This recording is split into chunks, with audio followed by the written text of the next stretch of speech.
your thinking caps with me and come with me to the church of Laodicea and see it for what it was there. He says the church is Laodicea. Its resume is very impressive, financially sound and socially respected. The record declares it was not just an outstanding church, it was the church to watch, the church to attend. In Asia Minor, if you dropped the name Laodicea in any conversation, people nodded with admiration.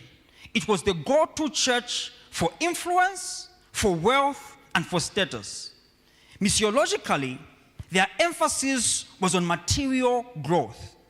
They had even penned their own masterpiece dissertation, How to Grow and Outgrow Yourself to the Next Level of Earning, Living, and Giving in their apostolic koinonia model.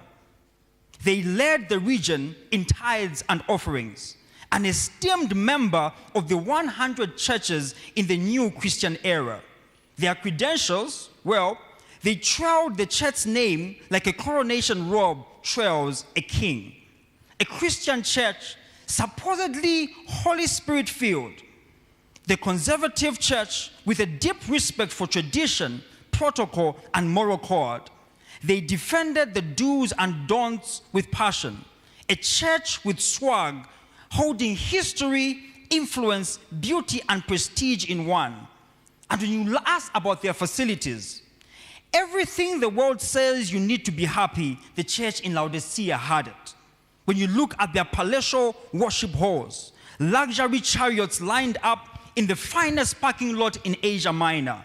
They even had reserved camel stores with canopies and feed for their animals also.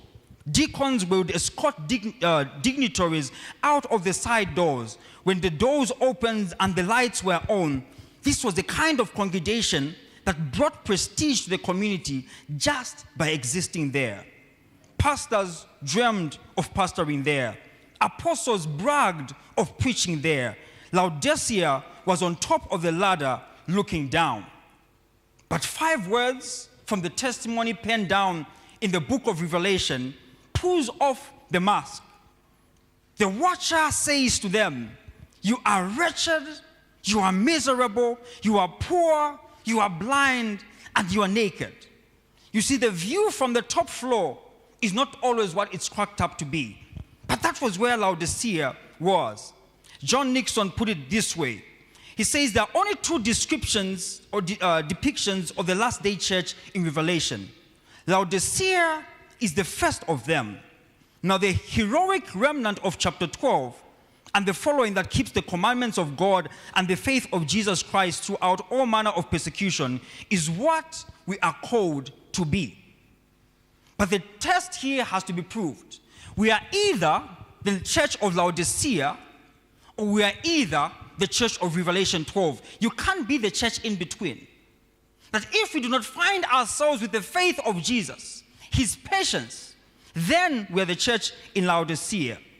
Now, when the watcher gives this diagnosis to them, it's a strange diagnosis because by every human standard, Laodicea is doing well. Amen?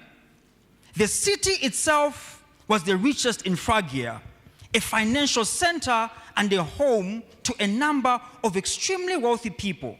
It is said Laodicea was famous for its banks, its textile industry, and medical school. And the Christian community partook in the same prosperity of the city. You see, as it was with the city, so it was with the church.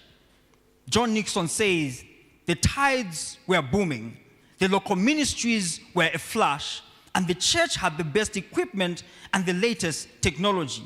He says it was full of vehicles in the car park, expensive ones.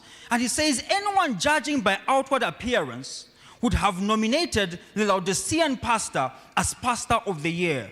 Why? Because of how flash it was. But you see, God does not always judge from the outside. He always looks in the inside. Amen? At the same time, their external signs all pointed to success. But inwardly, Laodicea was rotting. While the coffers, Elder Mata, were flowing, but